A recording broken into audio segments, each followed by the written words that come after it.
ठीक है, हमने लास्ट क्लास में क्या स्टडी किया था, एक बार उसको जस्ट देख लेते हैं, उसका ओवरव्यू बता देती हूँ बच्चों आपको कि हमने लास्ट क्लास में बाबू हमने स्टडी किए थे the key concepts of the marketing, right. हमने मार्केटिंग के की कंसेप्ट स्टडी किए थे, that is the needs wants and demands. ठीक है, कि कौन कौन सी नीड्स हैं, कौन सी वांट्स डिमांड्स हमने स्टडी किया था कि मार्केटर का मेन वर्क नीड्स और वांट्स को डिमांड में कन्वर्ट करने का है। प्रोडक्ट कौन कौन से होते हैं, कि सिर्फ गुड्स ही नहीं मार्केटिंग में आते हैं, आपके पास सर्विस आएंगी, आइडियाज भी हैं। ठीक है, वैल्यू, कॉस्ट एंड सेटिस्फेक्शन, ये सभी हम कस्टमर के पर्सपेक्टिव से देखते हैं। एक्सचेंज एंड ट्रांजेक्शन में, ठीक है, ये एक सिंपल एक्सचेंज प्रोसेस है। सप्लायर्स भी इसमें इंक्लूड होंगे, आपके customers. Then relationship and networks, obviously अगर हमें एक लॉन्ग लास्टिंग रिलेशनशिप चाहिए तो हमें नेटवर्क्स फ्रेम करने हैं।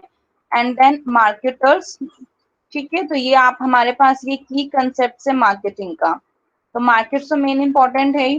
Next is the nature of the marketing, हमने स्टडी किया था। आई होप इन सब में से आपको कोई डाउट नहीं होगा, ये तो बहुत सिंपल है। इम्पोर्टेंस ऑफ मार्केटिंग भी हमने थोड़ा बहुत स्टडी किया था, ठीक है, और हमने इतना कंप्लीट कर दिया था। तो next is role of the marketing, तो यही हमारे पास मार्केटिंग का रोल है। आपको इसी तरीके से डायग्रामेटिकली आपको इस तरीके से लर्न कर लोगे। तो that is highest end of the living, development of the nation, foundation of business, source of the revenue, generation of the employment, customer satisfaction. तो ये काफी सिंपल है, ठीक है, और ये इतना इम्पोर्टेंट आपके नहीं है क्योंकि आपके एग्जाम में अब ऑब्जेक्टिव में इतने सिंपल से क्वेश्चन नहीं आते। आप बहुत लकी होंगे जो आपको इतने सिंपल क्वेश्चन आएंगे, लेकिन जो स्टार्टिंग का जो हमारे पास कंसेप्ट है ना मार्केटिंग का, उनसे आते हैं क्वेश्चन एमसीक्यू में, नीड्स के, वांट्स के, ठीक है, ये क्वेश्चंस आते हैं। हम अब आ जाते हैं हमारे नेक्स्ट कंसेप्ट में, क्योंकि देखो हमें हर कंसेप्ट को स्टडी करना है और हर कंसेप्ट से हमें क्या आउटकम निकलेगा और मार्केटिंग ने कौन कौन से गैप को क्या किया है, फिल किया है।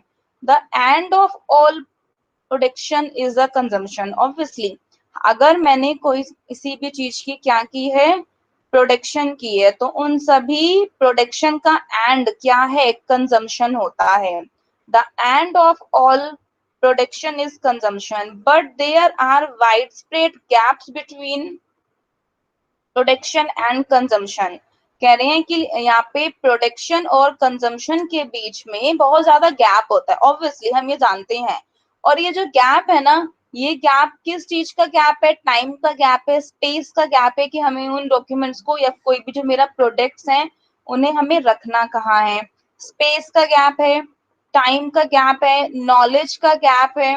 ठीक है, आइए एक बार वन बाय वन इनको स्टडी करते। बाबू आपको ये गैप, ठीक है, ये जो है इनको प्लीज, इनके जो मेन मेन वर्ड्स हैं इन्हें आपको याद रखना पड़ेगा, क्योंकि आपको जब ऑब्जेक्टिव में टिक करना है ना, तो उसमें लगेगा कि जो आपको सारे ऑब्जेक्टिव गिवन है ये सारे गैप्स में हैं, ठीक है। और आपको एग्जैक्ट आप तभी टिक कर पाओगे जब आपको उसको कंप्लीट लर्न करोगे।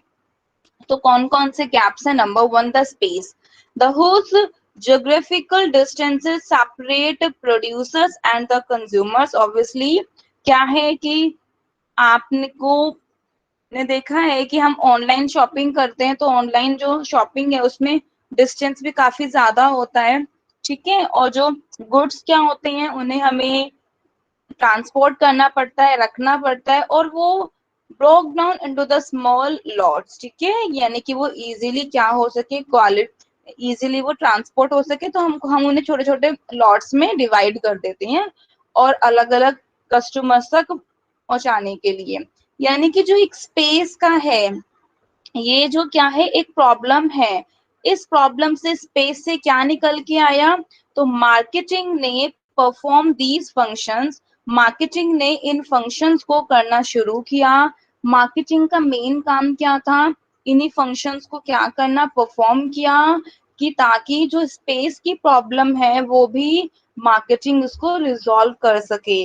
सो आपके एग्जाम में स्पेस वर्ड आएगा, और जो मोस्ट कॉमनली वर्ड यूज किया जाता है, so this is the word that is the place utility, ठीक है, thereby creates place utility.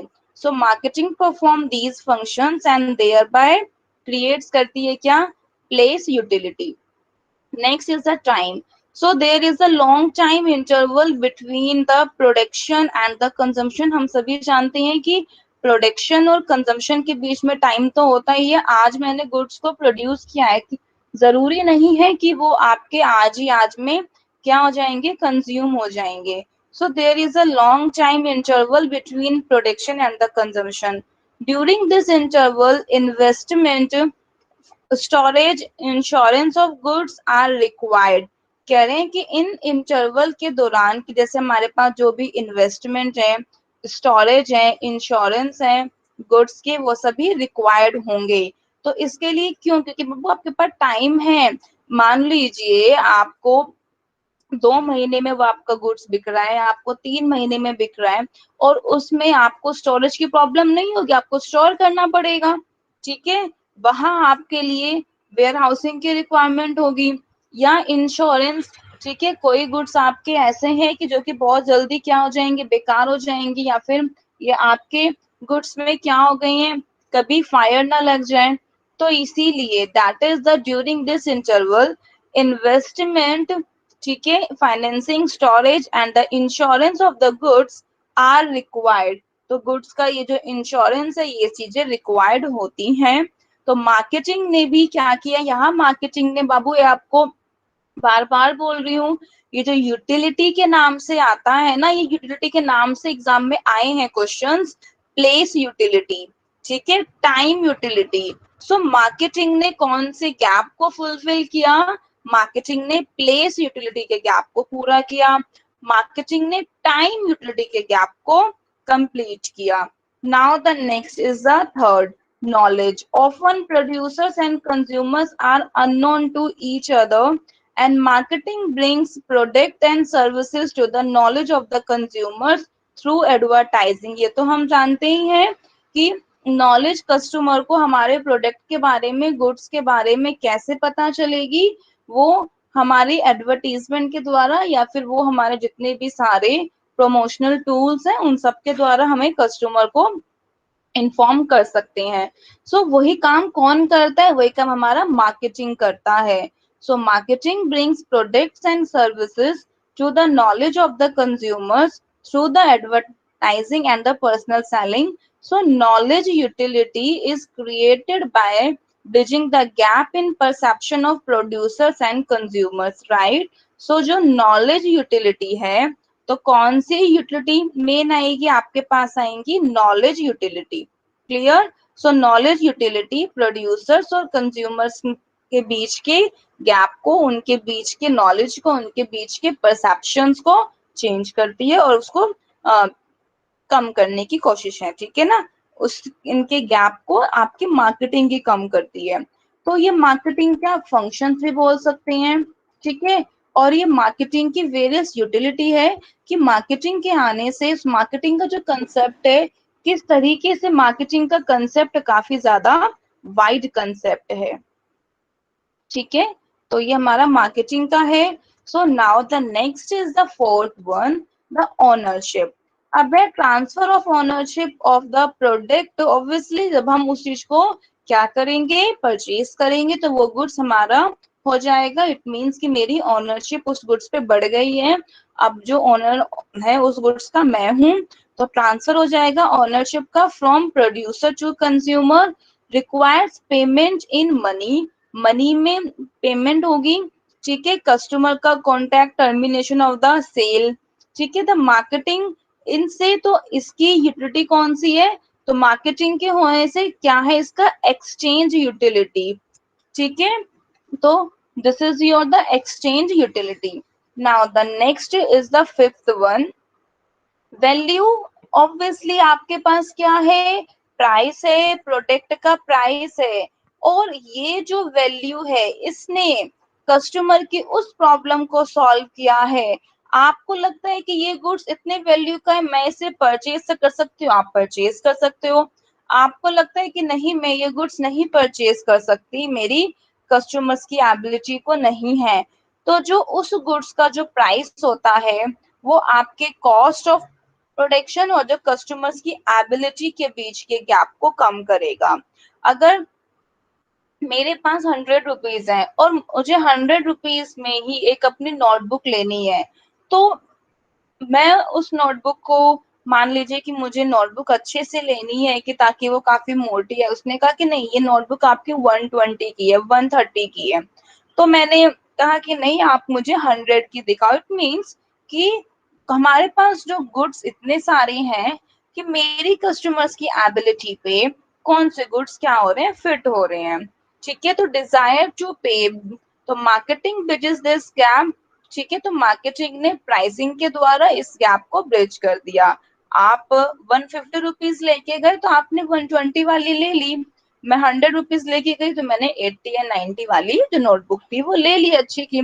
तो आपका भी अपने कस्टमर एबिलिटी पे, ठीक है, आपने भी अपने गुड्स को ले लिया जो आपको चाहिए था, मैंने भी अपनी एबिलिटी के अकॉर्डिंग अपने गुड्स को ले लिया। तो ये हमारी मार्केटिंग हमें सर्व करती है। तो सिंपल कंसेप्ट है, कंसेप्ट ये बहुत सिंपल है, समझ में आपको आ गया होगा, पर मैं इसीलिए बार बार आपको एक्सप्लेन कर रही हूँ। ये जो यूटिलिटी वर्ड है बाबू कि क्या है, कौन सा, प्लेस, तो that is the your the space, that is the your place utility. Time, that is your time है तो टाइम यूटिलिटी। नॉलेज, नॉलेज में आपका होगा knowledge utility. And the fourth is ownership, that is exchange utility. And the fifth is value. Clear, तो ये आपके अलग अलग यूटिलिटी हैं। ठीक है, अब ये देखते हैं, ये एग्जाम में भी आया है, ठीक है, कि आपके जो मार्केटिंग है वो गैप्स को ब्रिज करने में क्या रोल प्ले करता है। अच्छा, मैंने ना आपको एक पेपर सेंड किया था, ठीक है, ये जो पेपर मैंने ना बनाया था 1-2 साल पहले, मार्केटिंग का पेपर, ठीक है, वो आपका नहीं है, वो दूसरी यूनिवर्सिटी का था।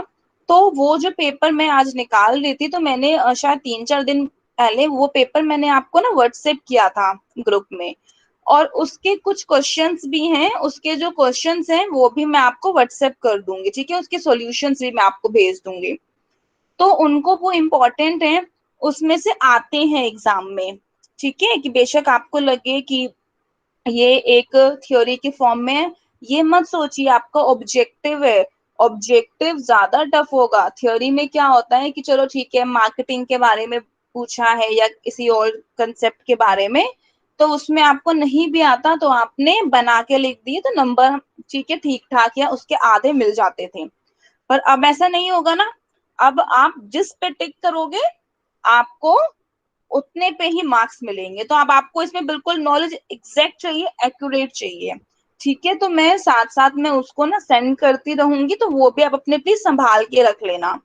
ठीक है, मैं एक बार अपने उस पे देख रही हूँ कि मैंने उनके आंसर्स को एक इसी फॉर्म में रखा था, और हम उसको फिर डिस्कस भी करेंगे। ठीक है, आप जो जो हमारे चैप्टर्स होते जाएंगे उसमें देखना कि ये जो क्वेश्चन है ये कौन से चैप्टर का है, और इन्हें खुद से करने की भी कोशिश करना, तो आप ऑब्जेक्टिव के लिए अच्छे से प्रिपरेशन हो जाएगी हमारी मार्केटिंग की।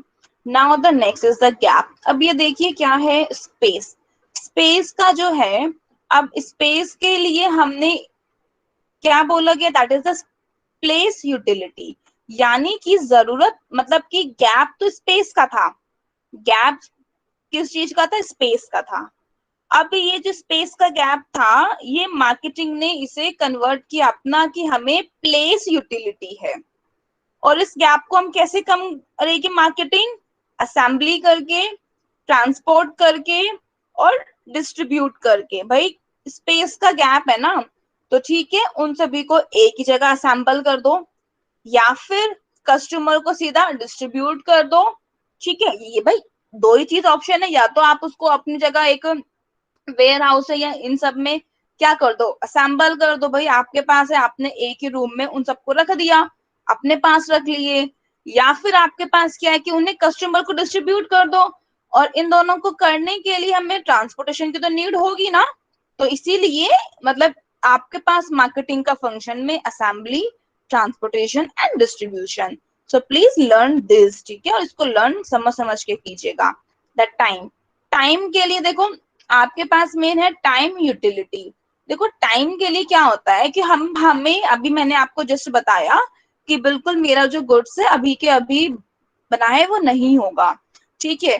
तो उसमें कौन कौन से एसोसिएटेड वर्क इंक्लूड हो जाती हैं।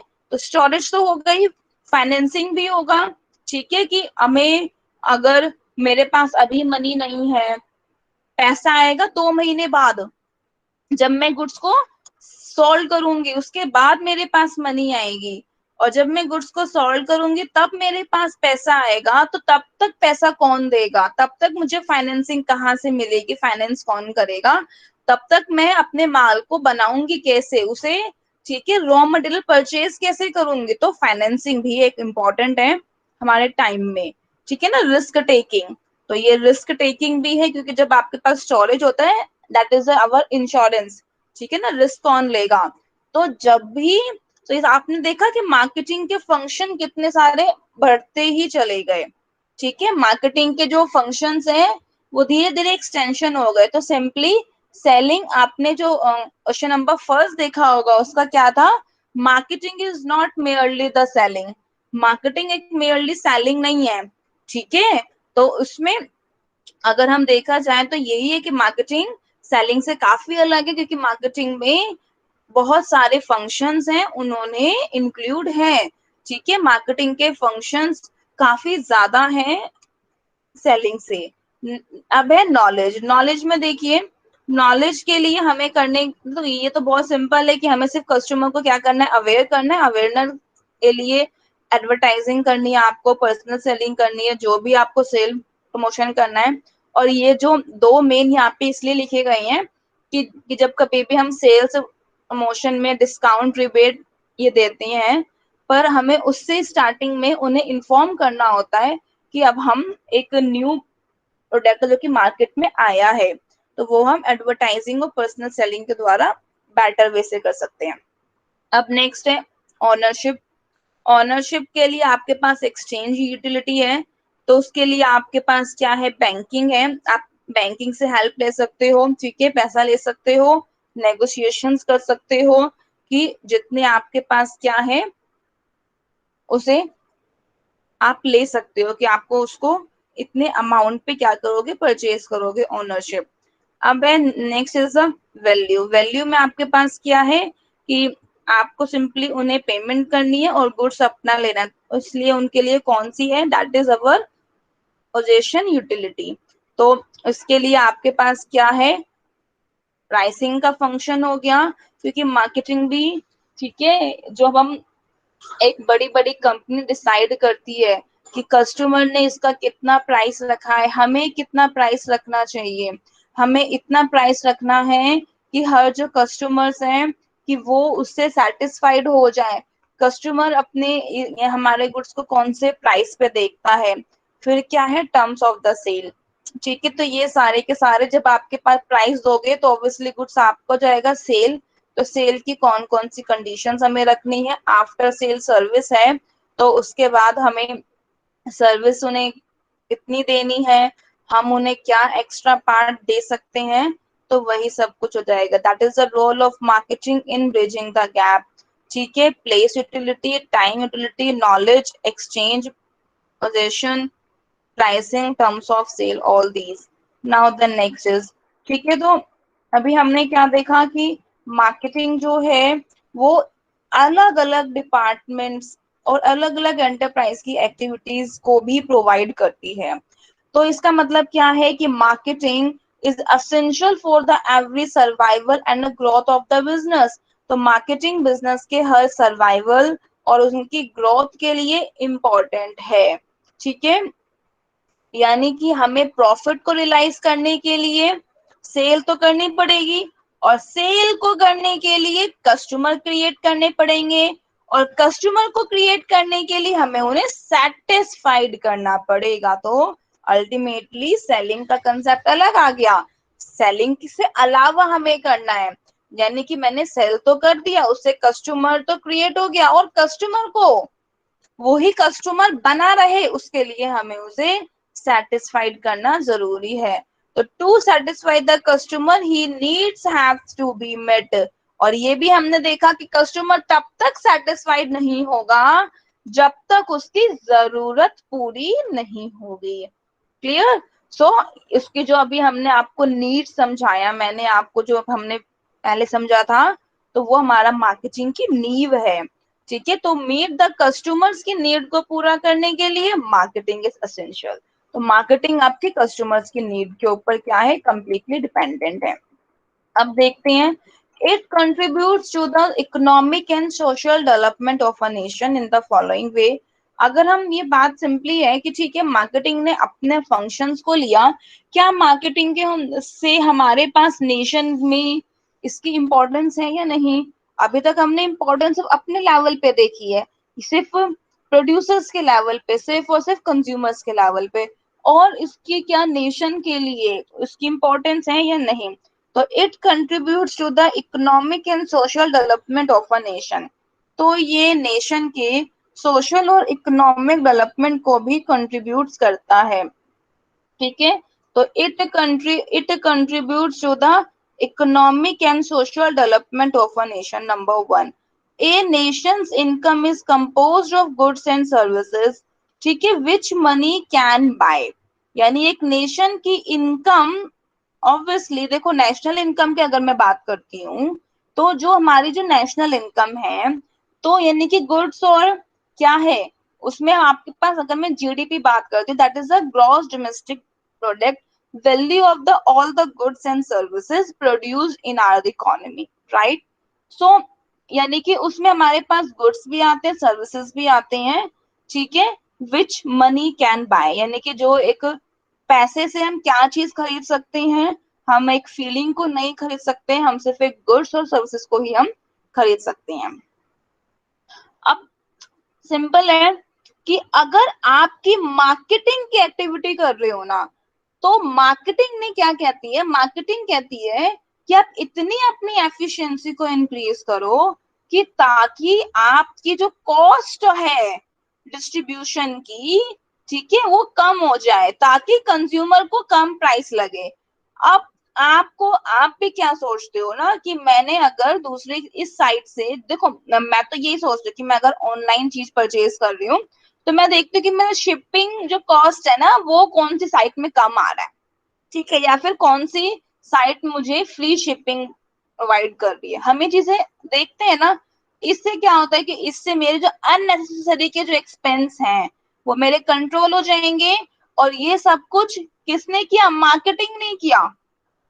ठीक है, so these in turn help to improve the real income of the people. तो इससे मेरी जो इनकम है, जो यानी कि पीपल की जो रियल इनकम है, वो क्या हो जाएंगी, इम्प्रूव हो जाएंगी। Next is second, marketing contribute to the national income and wealth. Obviously इससे क्या होगी, आपकी इनकम जनरेट होती है, आपकी वेल्थ जनरेट होगी। ठीक है, जितना ज्यादा आप मार्केटिंग की एक्टिविटी को करोगे, जितने ज्यादा आप न्यू प्रोडक्ट और सर्विसेज को क्या करोगे, सेल करोगे, कस्टमर की वांट को सेटिस्फाई करोगे, तो जो हमारा कस्टमर, जो हमारे जो पीपल है नेशन की, वो बाहर से गुड्स नहीं अपने लेंगे, और हमारे कंट्री का जो मनी है वो घर में ही रहेगी, यानी कि वो कंट्री में ही रहेगी। ठीक है, मैं अगर कोई गुड्स बाहर से क्यों परचेज करूं, बाहर में टैक्स क्यों पे करूं, अच्छा ना कि मैं अपनी ही कंट्री से उस गुड्स को परचेज करूं। So marketing also helps to increase the exports. तो मार्केटिंग एक्सपोर्ट्स को भी इंक्रीज करने में हेल्प करेगा। And foreign exchange earnings of a nation, और नेशन की फॉरेन एक्सचेंज अर्निंग्स के लिए भी। अब है थर्ड, तो मार्केटिंग जनरेट्स एम्प्लॉयमेंट। ये तो सिंपल है, ऑब्वियसली एक मार्केटिंग का भी हमने फंक्शन देखा ना, कि उसमें हमारे पास यूटिलिटी में भी, ठीक है, स्टोरेज के लिए भी, टाइम में भी, तो इन सभी अलग अलग यूटिलिटीज में कितने हमारे पास वर्क निकल गए। इंश्योरेंस का वर्क देखो कहाँ से निकल के आया, कि जब हमें लगा कि यार कोई ना कोई हम ये हमने देखा कि इकोनॉमी में कि बिजनेसमैन है वो बहुत डर रहे हैं अपने गुड्स को बनाने के लिए। उनको डर लगता है कि कहीं ये गुड्स बिकेगा नहीं तो हमारे पास मनी कहाँ से मिलेगी। आपने देखा कि अब क्या है, लोन, ठीक है, अगर आपका प्रोजेक्ट अच्छा है तो आपको बैंक से क्या मिल जाता है, फाइनेंस मिल जाता है। तो इन सब से एक्टिविटीज धीरे धीरे जनरेट हुई, तो उनसे क्या हुआ, एम्प्लॉयमेंट जनरेट होनी शुरू होने लगी। So a large number of the people are gainfully employed in the distribution and marketing of product and services. तो large number of people जो थे प्रोडक्ट और सर्विसेज की मार्केटिंग और डिस्ट्रीब्यूशन में एम्प्लॉयड होने लगे. In addition, marketing generates employment by increasing production and the trade volume. तो प्रोडक्शन को और ट्रेड वॉल्यूम को इंक्रीज करके मार्केटिंग ने क्या किया, एम्प्लॉयमेंट को जनरेट करना शुरू किया. और मार्केटिंग से देखो क्या हुआ, एक चीज नेक्स्ट कंसेप्ट ऑल्सो था, improve the standard of the living. ठीक है, ये पॉइंट तो मैं आपसे शायद हमने ये डिस्कस किया था क्या कि स्टैंडर्ड ऑफ लिविंग किस वे से इंप्रूव होगा कि जिस तरीके से कस्टमर की नीड्स होती है. कस्टमर की नीड्स क्या है कि मुझे अच्छी क्वालिटी का प्रोडक्ट चाहिए और वो भी कम प्राइस पे, राइट. तो अलग अलग मैं देखती हूँ कि नहीं यार इसके अलावा और कोई एलर होगा, ठीक है ना, और किसी के पास हमें ये गुड्स मिल जाएगा, ठीक है. तो हम इसको सर्च करते हैं, तो फिर अगर हमें लगता है कि इस प्राइस पे ये क्वालिटी का हमें ये मिलेगा तो इससे हमारी स्टैंडर्ड ऑफ लिविंग भी क्या हो जाएंगी, इंप्रूव हो जाएंगी. आज देखो, आज आपके पास आप मोबाइल फोन्स लेने जाते हो, ठीक है ना. स्टार्टिंग में तो जो ये कीपैड वाले फोन थे ये कितने 5,000 6,000 10,000 के आते थे, लेकिन अब ठीक है टच वाले आपको इतने सही रेट में मिल जाएंगे. अब fifth, in a developing country like the India, marketing is all more important. क्यों? क्योंकि देखो इनके अंदर आपके पास हमारी जैसी कंट्री में, ठीक है, जितने लोग अभी क्या है इतने फुल एजुकेटेड नहीं है, उनके लिए मार्केटिंग एक अच्छा क्या है बिजनेस है. और उनके लिए एक मार्केटिंग से अब उनके अलग अलग रिसोर्सेज को ऑफ इनकम को वो गेन कर सकते हैं. So it helps to make fuller utilization of untapped assets and energies. Marketing contributes to the development of entrepreneurial and managerial talent. हमारे इंडिया में ठीक है देखा जाए मेनली ज्यादातर लोग बिजनेस में इंक्लूड हैं, ठीक है. तो उनका अपनी क्या है बिजनेस है, तो उनको मैनेजरियल और एंटरप्रेन्योरल क्या है टैलेंट है, तो उनको इस चीज में कंट्रीब्यूट कर रहे हैं. तो हमारे इंडिया जैसे डेवलपिंग कंट्री के लिए मार्केटिंग काफी अच्छा है, क्योंकि मार्केटिंग ने क्या किया, एग्रीकल्चर को, इंडस्ट्री को और अदर सेक्टर्स को इंटीग्रेट करना शुरू कर दिया. अब है next, marketing enables the government and non government organization to eliminate the social evil. ये ठीक है. तो मार्केटिंग ने क्या किया कि देखो जितने भी सारे सोशल इविल्स हैं इन सबको एलिमिनेट करना, क्योंकि जैसे कि आपके पास क्या है फैमिली प्लानिंग, तो कितने ज्यादा फैमिली प्लानर हैं, ठीक है, आपको एडवाइजर्स मिलेंगे, तो ये सब क्या कर रहे हैं, ये सब मार्केटिंग का ही वर्क कर रहे हैं. लाइक इन सैनिटेशन, इलिटरेसी, ठीक है, ड्रिंकिंग, गैम्बलिंग, तो इन सब में आपके पास मार्केटिंग और जो हम पीपल के लिए मार्केटिंग की जाती है, ठीक है, पीपल के वेलफेयर के लिए, तो उसे हम बोलते हैं सोशल मार्केटिंग. और अब एक न्यू कंसेप्ट आया है सोशल मार्केटिंग, बहुत चल रहा है, ठीक है, कि हमें सोसाइटी के लिए भी मार्केटिंग करनी है. आपको मैंने शायद इसका एक एग्जांपल भी बताया था कि क्लासमेट की नोटबुक के पीछे लिखा होता है ना कि 1 रुपी आपको यानी कि एक पुअर बच्चों को जाएगा. तो वो सब क्या है, तो it is through the social marketing that family planning, pollution control, AIDS awareness और other socially useful programme achieve होंगे. अब scope of the marketing, marketing के कौन कौन से स्कोप हैं. The scope of marketing is very wide, comprising all the activities performed to make the product and services, right. तो देखो मार्केटिंग का स्कोप का मतलब क्या हो गया, कहाँ पर वही सारी एक्टिविटीज यानी कि कौन कौन सी एक्टिविटीज की जाती है. अब देखो जहां कहीं भी एक्टिविटीज आएंगी बताइए तो वहां पे पीपल इंक्लूड होंगे, वहां पे उन्हें एम्प्लॉयमेंट मिलेंगी, ठीक है, पीपल को एम्प्लॉयमेंट मिलते हैं, उनके पास पैसा आएगा, उनका लिविंग स्टैंडर्ड इंप्रूव होगा, कंज्यूमर को भी चॉइसेस ज्यादा होंगे तो उनका भी लिविंग स्टैंडर्ड क्या होगा, इंप्रूव होगा. आई होप यही सारे पॉइंट्स मैंने आपको, ठीक है ना कहीं घुमा के आए हैं आपके सारे ही पॉइंट्स, कभी स्कोप में आए तो कभी इंपॉर्टेंस में तो कभी फंक्शंस में, ठीक है. तो आपको ये एक्सप्लेन कर दिया। आई होप समझ में आ गया होगा। कोई डाउट है तो आप प्लीज मुझसे पूछ सकते हैं। तो the scope of marketing is a very wide, comprising all the activities performed to make products and services available to consumers for satisfying their wants, कि उनके wants को satisfy करने के लिए जो consumers को available है। The main functions involved in marketing are, तो मार्केटिंग के कौन कौन से मेन फंक्शंस इन्वॉल्व होते हैं। Number one, contractual.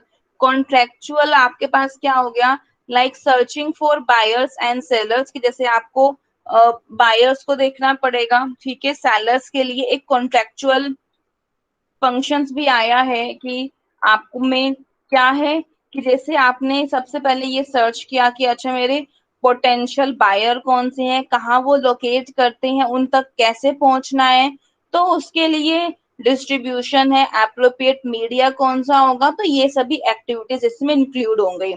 I hope अब आपको समझ में आ गया होगा ना कि एक ही हमारे स्कोप से या एक ही फंक्शन से बाकी सभी किस तरीके से डील हो जाते हैं, लिंक करते हैं। नेक्स्ट क्या है, सेकेंड इज मर्केंटाइजिंग।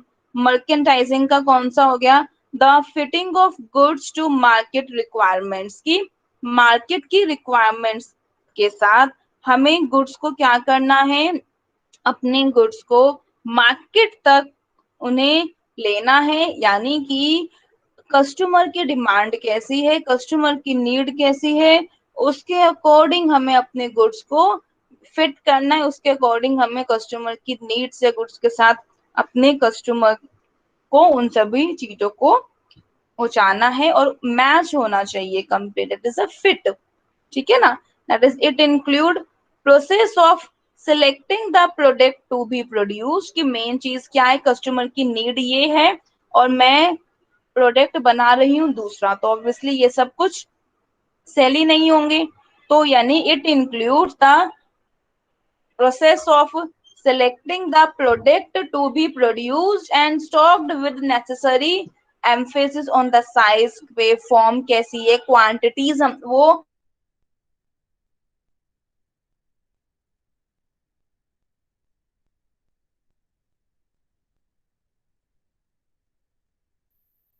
right.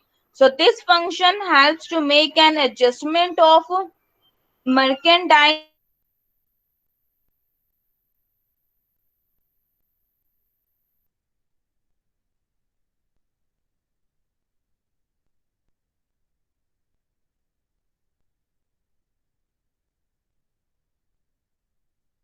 किस तरीके से हमें कस्टमर की डिमांड को कंप्लीट करना है, ठीक है, किस तरीके से हम कस्टमर की डिमांड को क्या करेंगे, फुलफिल कर सकते हैं, ठीक है, और कस्टमर क्या वांट कर रहा है, कस्टमर क्या चाह रहा है, तो कितना रिसर्च होगा, ठीक है, तो ये सब कुछ हमारा मर्केंडाइजिंग का फंक्शन है। नेक्स्ट क्या है, pricing function. Pricing function is mainly based on economic values of product to be bought और सोल्ड। तो pricing is a very important and should be given a greater role, obviously pricing को यानी कि बहुत ज्यादा हमें रोल, इम्पोर्टेंट रोल क्यों दिया गया, ये हम चीज मैं आपको बता चुकी हूँ कि कस्टमर के द्वारा, ठीक है, मेन डिसाइड किया जाएगा कि कस्टमर अपने उस प्रोडक्ट को क्या देखता है और अपने उस प्रोडक्ट को उसे कितनी वैल्यू पे रखता है, इसके लिए हमें साइंटिफिक अप्रोच यूज करनी पड़ेगी। तो ये सब एक आपका एक और फंक्शन आ गया, इसको मैं आपको ऑलरेडी एक्सप्लेन कर चुकी हूँ। अब देखिए प्रोपोगेंडा फंक्शन कौन सा होता है, तो ये तो चीज मेन है, हमें किस तरीके से बायर्स को क्या करना है, इंड्यूस करना है, ठीक है ना, यानी कि इंड्यूसमेंट का भी एक हमने ये देखा है कि लाइक एडवर्टाइजिंग करना, पर्सनल सेलिंग, तो बस आपको कंसेप्ट बाबू वही है, नेम अलग अलग है। आपने एक देखा ना, कहीं उन्हें यूटिलिटी का नाम दिया गया है, तो कहीं उन्हें फंक्शंस का नाम दे दिया गया है, तो कहीं एक्टिविटी का नेम है, बाकी जो कंसेप्ट है वो सेम ही है। वहां पर अगर हम यूटिलिटी में जाएंगे, तो अगर हम नॉलेज की बात कर रहे हैं, नॉलेज यूटिलिटी में तो कौन सा है, एडवर्टाइजिंग है एंड पर्सनल सेलिंग है। अगर मैं प्रोपोगेंडा की बात करूं तो प्रोपोगेंडा में भी क्या है, एडवर्टाइजिंग है, पर्सनल सेलिंग है। क्लियर। फिफ्थ कौन सा हो गया, फिजिकल डिस्ट्रीब्यूशन फंक्शन कौन सा है, तो फिजिकल डिस्ट्रीब्यूशन फंक्शन में भी हमने देखा लाइक हमारे पास हमें ट्रांसपोर्ट करना, स्टोरेज एक्टिविटीज आपकी इंक्लूड हो गई। जो इसमें एक्टिविटीज लिखी गई है ना, आपको वो एक्टिविटीज करनी है लर्न, कि फिजिकल डिस्ट्रीब्यूशन फंक्शन में ये दो एक्टिविटीज है। लेकिन जब हमने फर्स्ट यूटिलिटी का कंप्लीट किया, उसमें देखा था मेरे पास उसमें 3 एक्टिविटी इंक्लूड थी। आपको यूटिलिटी में अलग एक्टिविटी को देखना पड़ेगा, फंक्शंस में अलग। क्लियर? नेक्स्ट क्या है? Termination function. ये तो हमें देखना पड़ता है कि function is the final link होती है मार्केटिंग के प्रोसेस में, where seller and buyer arrive at an agreement, जहाँ पे सेलर और बायर एक एग्रीमेंट के साथ अराइव होते हैं, मतलब एक एग्रीमेंट को देखते हैं। ठीक है, क्या होते हैं दोनों? एग्रीमेंट होता है उनका कि ये हमारे इस, हमने प्रोडक्ट को लिया है, इस रेट पे लिया है, ठीक है, इसका 1 साल का क्या है, वो है, 1 साल में इसमें इतना टाइम है, सर्विस को इतनी मिलेगी, तो ये सब कुछ हमारा टर्मिनेशन का फंक्शन है। Clear? So since these elements are subjected to negotiation, कि आपको क्वालिटी ऐसी लेनी है, क्वांटिटी एक लेनी है, 2 लेनी है, तो आप प्राइस जहां कहीं भी हम, ठीक है, नेगोशिएट कर पाते हैं, तो हम इन्हें नेगोशिएशन फंक्शंस भी कहते हैं। आई होप ये जो हमारा चैप्टर है ये क्या हो गया, ये हमारा बाबू फिनिश हो गया। ये हमारी एक फर्स्ट यूनिट का एक पार्ट था, आपने देखा होगा इम्पोर्टेंस का था, फंक्शंस का पार्ट था। ठीक है, ये मैंने कंप्लीट कर दिया, ये हमारा हो गया। और हम कल की क्लास में स्टडी करेंगे मार्केटिंग के अर्लियर कंसेप्ट को, कि आखिर मार्केटिंग का कंसेप्ट कैसे आया, मार्केटिंग में इवोल्यूशन किस तरीके से हुई। स्टार्टिंग में क्या, कौन सा कंसेप्ट था? स्टार्टिंग में हमारे पास प्रोडक्शन कंसेप्ट था, प्रोडक्ट कंसेप्ट था, ठीक है, फिर सेलिंग कंसेप्ट आया, फिर मार्केटिंग कंसेप्ट आया, फिर हमारे पास एक न्यू मार्केटिंग कंसेप्ट चल रहा है, सोशल मार्केटिंग। फिर हम इन्हें स्टडी करेंगे डिटेल वाइज, ये ठीक है। अभी के लिए मुझे बता दो, आप सभी को इसमें से कोई भी प्रॉब्लम तो नहीं है? आज की हमारी क्लास ये कंप्लीट है। अच्छा, एक बार चैट बॉक्स पे देख लेती हूँ। ओके, कोई डाउट तो नहीं है आप सभी को? Okay, no doubt.